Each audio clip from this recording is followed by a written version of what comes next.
Исәнмесез, мөхтәрәм тыңлаучылар, бүген 2025 елның 22 сентябрь дүшәмбе көне Әнкарада 13 сәгать. Сез турыдан-туры эфирда Төркия авасы радиосының татар телендәге тапшыруларын тыңлыйсыз. Тапшыруыбызның бүгенге чыгарылышында соңгы хәбәрләрдән соң 1000 еллыкның беренче чиреге программасы белән Төрки дөньяның йолдызлары язмасын тәкъдим итәрбез.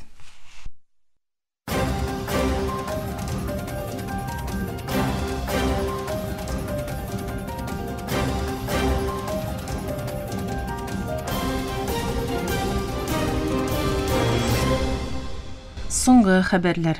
Португалия тышкы эшләр министры якшәмбе көнне Нью-Йоркта иленең Фәләстин дәүләтен рәсми рәвештә тануын белдерде. РТП хәбәренә караганда, тышкы эшләр министры Пауло Рангель бу белдерүне Португалиянең Нью-Йорктагы даими вәкилчелегендә ясады. Рангель шулай ук барлык тотыкларны азат итәргә, дошманлыкларны бетерергә һәм Газзада утны туктатырга чакырды. Ул карарның илбашы һәм парламенттагы күпчелек партияләр яклавы белән барган киңәшләшү процессыннан соң 18 сентябрьдә министрлар шурасы раслауы белән турыдан-туры кабул ителүен белдерде. Илбашы исә хөкүмәтнең бу адымын тулысынча яклавын электә белдергән иде. Бу белдерү Бөек Британия, Канада һәм Австралиянең да Берләшкән Милләтләр Оешмасы гомум шурасы алдыннан Фәләстин дәүләтен рәсми тануларын игълан итүләреннән бары тик берничә сәгать узгач ясалды. Франция, Люксембург һәм Мальта исә киләсе атнада үтәчәк гомум шура вакытында шундый ук адымнар ясаячакларын элек үк раслаганнар иде. Төньяк Корея лидеры Ким Чен Ын Вашингтон җитәкчелеге иленнән атом төш кораллардан баш тарту таләбен кире алса, иленең АКШ белән диалогтан качуы өчен бернинди сәбәп булмаячагын әйтте. Якшәмбе көнне Ким югары халык җыелышында ясаган чыгышында АКШ илбашы Дональд Трамп белән яхшы хатирәләре барлыгын искә төшерә. Ике җитәкче Трампның беренче илбашы чорында 3 тапкыр очрашкан иде.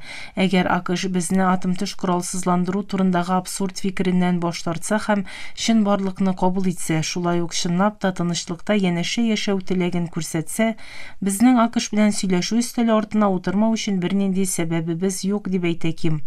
Ким сүзләренчә, илнең иминлеген саклау өчен атом төш коралын булдыру исән калу мәсьәләсе, чөнки АКШ һәм Көньяк Кореядан килгән җитди янаулар бар. Гарәп илләре һәм оешмалары Фәләстин дәүләтенең Бөек Британия, Канада, Австралия һәм Португалия белән көнбатыш илләре тарафыннан рәсми буларак танылуыннан канәгать булуларын җиткерде. Сәгүд Гарәбстаны якшәмбе көнне белдерү ясап, бу дус илләрнең тынычлык урнаштыруны хуплау һәм ике дәүләтле чишелешкә таянучы легаль БМО карарлары нигезендә алгарыш мәсьәләсендәге самими йөкләмәләрен раславын әйтте. Кувейт тышкы эшләр министрлыгы тарафыннан ясалган белдерүдә тануның төбәктә тынычлык урнаштыру ихтималын арттыруга һәм ике дәүләтле чишелешкә караган халыкара тырышлыкларга өлеш кертәчәге ассызыкланды. Аманда ике дәүләтле чишелеш һәм региональ иминлек һәм тынычлык мәсьәләсендә бик мөһим тәрәккыять булуын әйтеп, белдерүләрне канәгатьлек белән каршы алды. Иордания патшалык мәхкәмәсеннән ясалган белдерүгә күрә, Иордания патшасы Абдуллах II Австралия премьер-министры Энтони Албанис белән Нью-Йоркта үткәргән сөйләшүдә Австралиянең Фәләстин дәүләтен тану карарын мактады. Шулай ук Фарсы култыгы илләре хезмәттәшлек шурасында белдерүләрне гаделлек һәм халыкара легаллекка ирешү юлында мөһим тарихи тәрәккыять дип атады. БМОга әгъза булган дәүләтләрнең якынча 4тән 3 өлеше Фәләстинне таный. Австралия премьер-министры Энтони Албанис геноцидчы Нетаньяхуның Фәләстин дәүләтен тануны террорга каршы абсурд бүләк дип атавыннан соң хөкүмәтенең тану карарын яклады. Албанис якшәмбе көнне Нью-Йорктагы БМОда журналистларга ясаган белдерүендә Австралия Фәләстинне тану мәсьәләсендә күптән инде илнең ике партиясе дә яклап килгән позицияга туры килә торган тотыш күрсәтте. Без ике дәүләтле чишелешне яклыйбыз, диде. Албанис Австралиянең 1948 елда БМОның Израиль дәүләтен төзүендә уңай роль уйнавын искәртеп, ике дәүләт төзү ул вакытта да күздә тотылган иде дип ассызыклады. Премьер-министр шулай ук андагы гуманитар фәлакәтне чишү өчен тиз арада утны туктату, тотыкларны азат итү һәм Газзага гуманитар ярдәм җибәрүне яңадан башлатырга чакырды. Сүрия дәүләт башлыгы Әхмәт Әл-Шара иленә кертелгән санкцияларны әкрен бетерүнең яисә бетерүгә комачаулауның Сүрия халкының үтерелүендә катнашу булуы турында искисәтте. Әл-Шара якшәмбе көнне CBS-ка биргән интервьюда булай диде. бар дөньяның санкцияларын әкрен бетереп яисә бетерүгә комачаулап һәм Сүрияне кабат төзекләндерүгә киртә куеп, халыкның үтерелүендә тагын бер тапкыр катнашмавы зарурлыгына ышанам. Илбашы бүген кешеләрне чыннан да гаепле режим ясаган басымнан коткардык диде һәм качаклар белән йортсыз калучылар өчен өмет чаткысы булуларын да җиткерде. Сүриянең Даиш террор оешмасы белән көрәшүен, иранлы сугышчылар белән Хизбуллахны илдән чыгаруын һәм химик корал корбаннарына ярдәм күрсәтүен әйткән илбашы буларның чынлыкта халыкара җәмәгатьчелекнең вазифалары булуын әйтте. Шара халыкара җәмәгатьчелек бер генә тоткынны да иреккә чыгара алмады яисә ачлыктан үлгән кешеләр торган райондагы камалышны бетерә алмады, диде. Ливанның сәламәтлек саклау министрлыгы якшәмбе көнне илнең көньягындагы Бинт Җибейл районында оештырылган Израиль һөҗүмендә 3 бала булган 5 кешенең үлүен ачыклады. Парламент башлыгы Нәбих Берри белдерү ясап үлүчеләр арасында 1 кеше һәм 3 баласының да булуын, әниләренең яралануын әйтте. Берри АКШ ватандашы булуларын белдерде. Ливанның рәсми хәбәр агентлыгы һөҗүмдә 1 мотоцикл һәм 1 транспорт чарасына утның ачылуын һәм 2 кешенең яралануын белдерде. Израиль армиясе һөҗүмдә бер Хизбуллах әгъзасының үлүен дәгъва итте, ләкин җентекле мәгълүмат бирмәде. Газиге ярдәм итүче корабларның өстендә 3 дрон очуы күренде. Сумут флоты конвойы вәкиле 3 кешесез һава аппаратының бик нык якынлашуын һәм Тунис корабларының берсе өстендә дрон күренүен белдерде. 3 дрон безнең өстән оча һәм аларның берсе бик якын килде дип белдерде Мәгриб флотилиясе сүзчесе Ваэль Навар якшәмбе көнне Фейсбукта. Аның әйтүенчә, икенче дрон Тунис көймәләренең берсе Дейр Яссин өстендә күренеп алган. Шимбә көнне дә шундый ук дрон хәрәкәте турында хәбәр ителгән. Мөхтәрәм тыңлаучылар, сез Төркия Аваз радиосында соңгы хәбәрләр тыңладыгыз.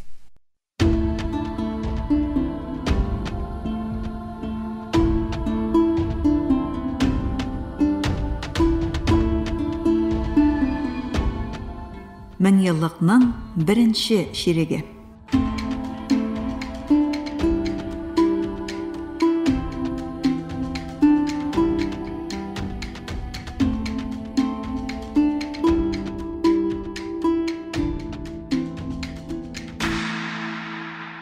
Берлин дивары җимерелгәннән соң Советлар Берлегенең таркалу барышына керүе Кавказдагы сәяси һәм хәрби киеренкелекнең артуына юл ачты. Азәрбайҗан җирләре эчендә үз идарәле төбәк булган Карабахта яшәүче әрмәннәрнең коралланып, төрекләргә һөҗүм итү һәм күчеп китәргә мәҗбүр итүе 1990 елларда төбәктә киң кулачлы бәрелешләрне башлатып җибәрде. Якынча 4 ел дәвам иткән бәрелешләрдән соң 1994 елда имзаланган отны туктату килешүе исә һәр ике тарафны да канәгать итмәде һәм шушы билгесезлек вазгыяты 2020 елның 27 сентябрендә башланган икенче Карабах сугышына кадәр дәвам итте.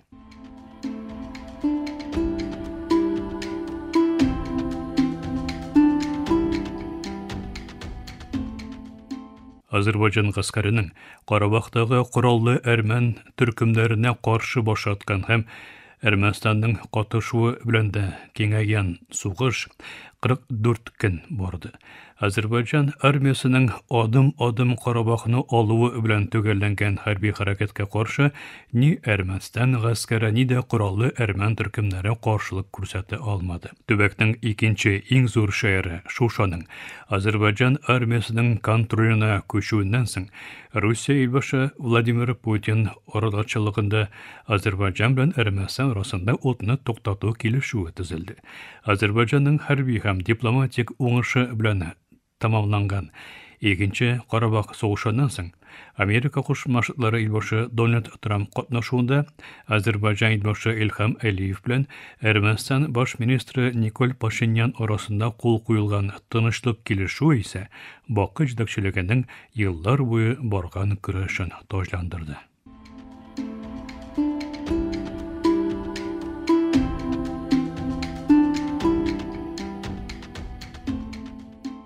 Filistin җирләрендәге Израиль оккупациясını бетерү максатыннан чыгып алып барылган Осло барышының уңышсыз булуыннан соң Филистин халкы яңа бер кутку салу алдында калды.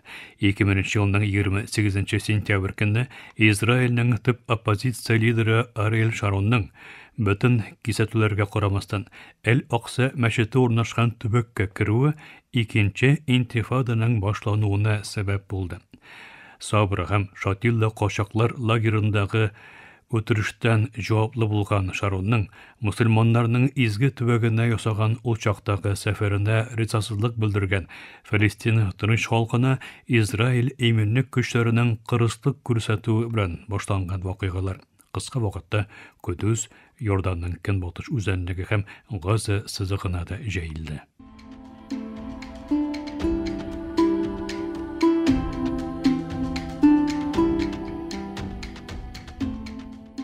Израильнең Газа сызыгына каршы һөҗүмнәрен башлатуыннан соң Пейджетларга урнаштырылган бомбалар белән бик күп сугышчысы нишан итеп алынган Хизбуллах оешмасы 2024 елның 27 сентябрь көнне иң зур зыян күрде.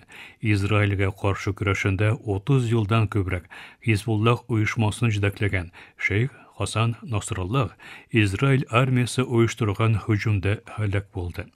Хизбуллахның Бейрутның көньягындагы буйрык үзәге нишан итеп алынган һәм 80-дән күбрәк бункер аша узучы бомба кулланылган һөҗүмдә Насраллах белән бергә җыелышта булган оешманың хәрби төркеменең югары дәрәҗәле бик күп командиры да үтерелде.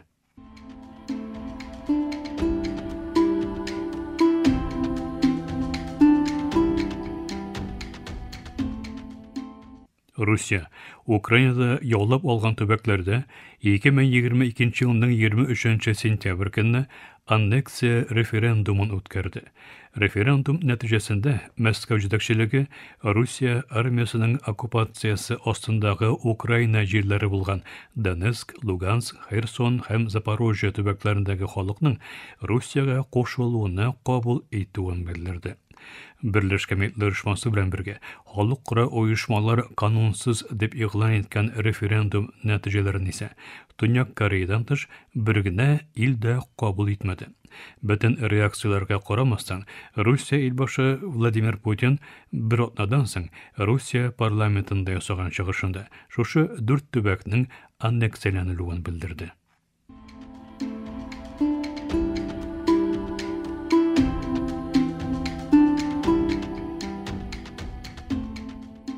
Икең 17 елның 25 сентябрь көнне Германиядә үткәрелгән халык ышанычлары сайлауы зур сюрприз белән төгәлләнде. Икенче Бөтендөнья сугышыннан бирле тәүге тапкыр Расачы партия парламентка керде.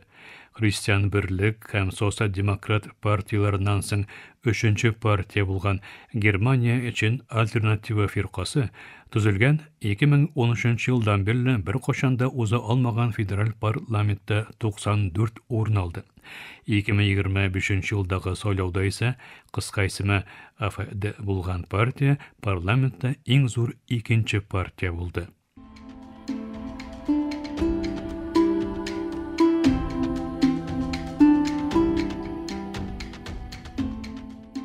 Türk халык музыкасының легендар исеме Нәшәт Эрташ 2012 елның 25 сентябрь көнне 75 яшендә вафат булды.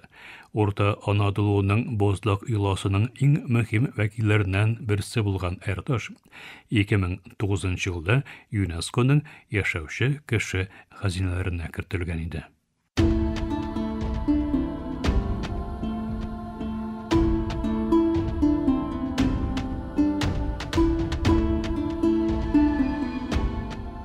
Мен еллыкның беренче ширеге.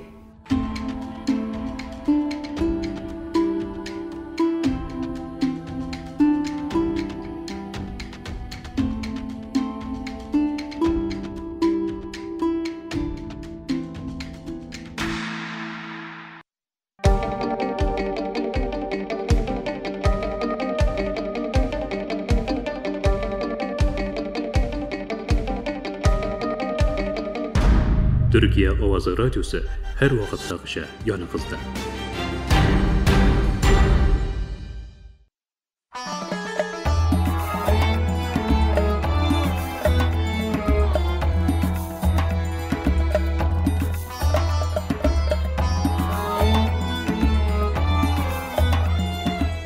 Төрки дөньяның йолдызлары.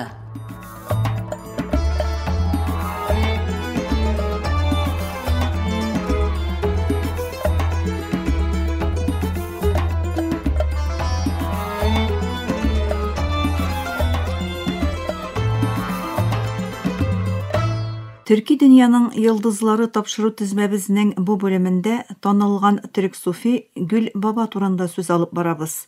Аны халыкара мөнәсәбәтләр белгече Җәмил Дуач Ипәк әзерләде.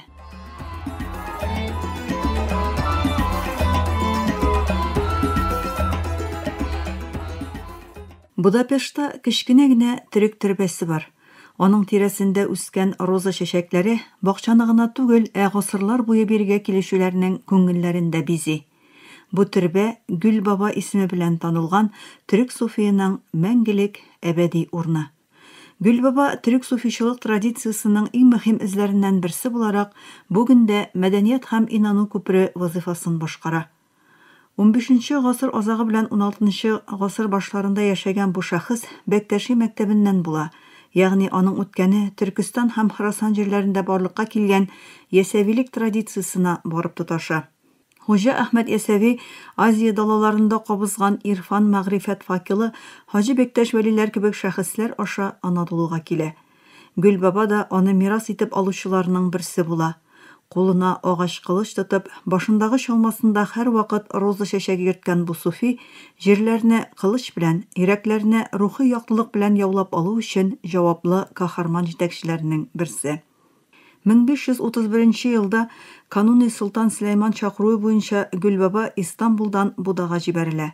Аның вазифасы яңа җиңеп алыначак җирләрдә төрек толерантлыгын саклау. Гүл баба Будада хәнәкә ача һәм тиз арада үз тирәсенә җирле халыкны җыя. Ул күңелләргә үтеп кереп, шын җиңеп алуны башкара. Буда халкы аны тиз вакытта Гүл баба дип үз итә. Буда 1541 елда җиңеп алынганнан соң 1541 елның 1 сентябрендә мәчеткә әйләндерелгән Фәтхия мәчете шыгрым тула. Гүл баба биредә беренче җомга намазын укыганда сәҗдәдә мәңгелеккә күзләрен йома. Кануни Солтан Сөләйман иң кадерле рухи юлдашларыннан берсен югалту кайгысы белән шундук җеназа җыены өчен буйрык бирә. 1541 елның 2 сентябрендә Шәйхүлислам Әбәсүд әфәнде укыган җеназа намазында Солтан Сөләйман армия һәм халыкның иң зыялы кешеләре катнаша. Дыгалар күз яшьләре белән кушыла. Солтан бу газиз дәрвишне Буданың иң бөек калкулыкларыннан берсенә күмәргә куша. Гүл баба һәр вакыт янында йөрткән роза чәчәге җиргә утыртылган үсенте кебек тамыр җәя. Гүл баба җирләнгән калкулык аның истәлегенә Гүлтәпә дип атала. Аның маҗарча исеме Россадом, бүгенге көндә дә ул бистәнең исеме. Төрекләр ул калкулыкта 6 пичмаклы гөмбәзле төрбә тезеп Гүл баба исемен мәңгеләштерәләр. Янына Бәкташи хәнәкәсе салынып, Будадагы дәрвишләрнең үзәгенә әверелә. Шулай итеп, бу төрбә һәм хәнәкә Буданы җиңеп алуның рухи символы була.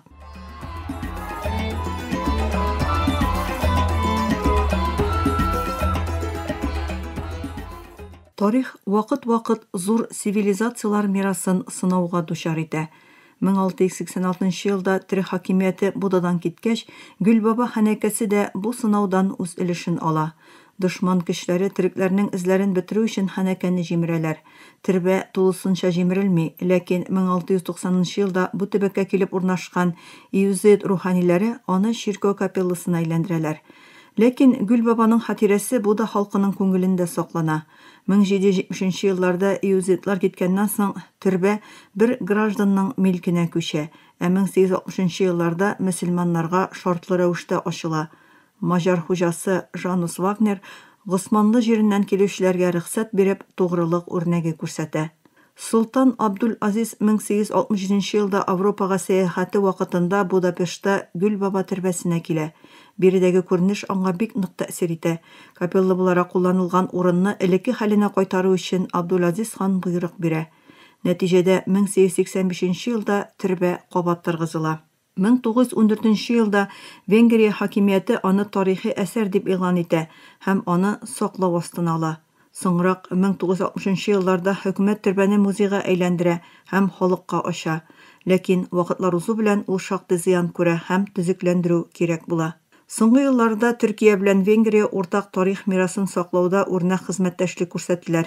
2014 елда имзаланган протокол нигезендә ТИКА җитәкчелегендә башлатылган проект кысаларында Гөлбаба төрбәсе һәм аның тирә-ягы реставрацияләнде. 2016-2018 елларда алып барылган җентекле эшчәнлек нәтиҗәсендә төрбә торгызылды.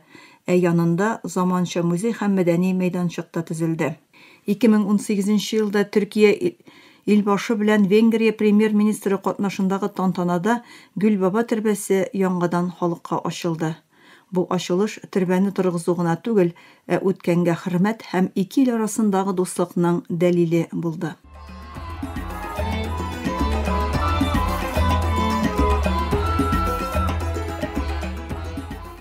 Гөлбаба төрек һәм мажар мәдәниятында иң уникаль урын алып тора. Мажарлар аны Буданың Гөлбабасы дип йөртәләр. Танылган венгр композиторы Джено Хуска 1905 елда Гөлбаба исемле оперетта иҗат итә. Венгриядә оешкан Гөлбаба фонды һәр ел искә алу чаралары үткәреп, бу төрек суфи лидерының мирасын яшәтә. Гөлбаба Европаның үзәгендә мәңгелек төрек мөһре. Ул кылыч белән генә түгел, йөрәкләр белән корылган цивилизация символы. Бүгенге көндә Будапешттагы төрбәгә килгән бер төрек ата-бабалары килеп җиткән бу ерак җирләргә карап горурлана. Икенче яктан, Гөлбаба шәхесендә кешелеккә кочак ачкан универсаль кыйммәтләргә шаһит була. Гасырлар үтсә дә Гөлбабаның сулышы төрек милләтенең вижданында яшәвен дәвам итә. Анадолудан килгән бу роза чәчәгенең Европада һаман да шиңмичә торуы төрек рухының мәңге яшәвенә дәлил. Аның тормышы безгә шуны хәтерләтә: җиңеп алу кылыч белән бергә йөрәк эшедә. Йөрәкләр яуланмыйча тулысынча җиңү булмый. Будада чәчәк аткан төрек розасы гасырлар дәвамында милли үзенчәлек һәм уртак кешелек идеалын яктыртуын дәвам итә. Мөхтәрәм тыңлаучылар, Төрки дөньяның йолдызлары тапшыру тизбәбезнең бүгенге чыгарылышында халыкара мөнәсәбәтләр белгече Җәмил Дуач Ипәкнең танылган төрек суфи Гөлбаба турында язмасын тәкъдим иттек. Киләсе тапшыруда күрешкәнгә кадәр исән, имин булыгыз.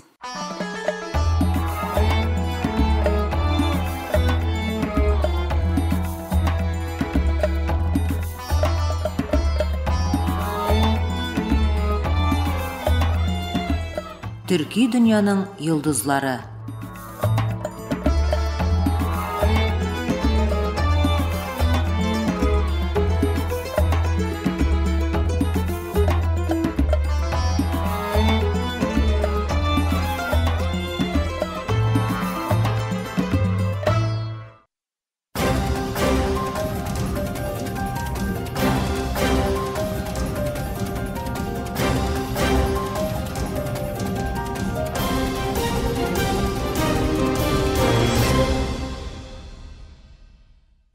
Мактарам таңышар, Төркия авазы радиосыдагы татар түрендәге тапшылары шушының белән ахырына якынлашты. Безнең программа һәр көн Төркия һәм Казан вакыты белән көндезге сәгать 1дә 16 метрлы кыска тулкынның 17615 кГц эшлегеннән Төрксат 3А һәм Төрксат 4А ярышны белән 3 тапкыр w.trt.dinna.com интернет адресы аша һәм кесе телефоннарының TRT Dinna тыңна кушымтасыннан Voice of Turkey Вот East радио каналынан тапшыла. Ярты сәгатьлек тапшырыбызның кабатлавын Төркия һәм Казан вакыты белән сәгать кичке 8 ортада 42 дәрәҗә көнчыгыш юнәлешендәге Төрксат 3А һәм Төрксат 4А ярышлары белән 3 тапкыр w.trt.dinna.com интернет сәхифәсе аша Вот Вес радио каналынан тыңлый аласыз. Әлегә без сезнең белән саубуллашабыз, эфирдә киләсе очрашуга кадәр.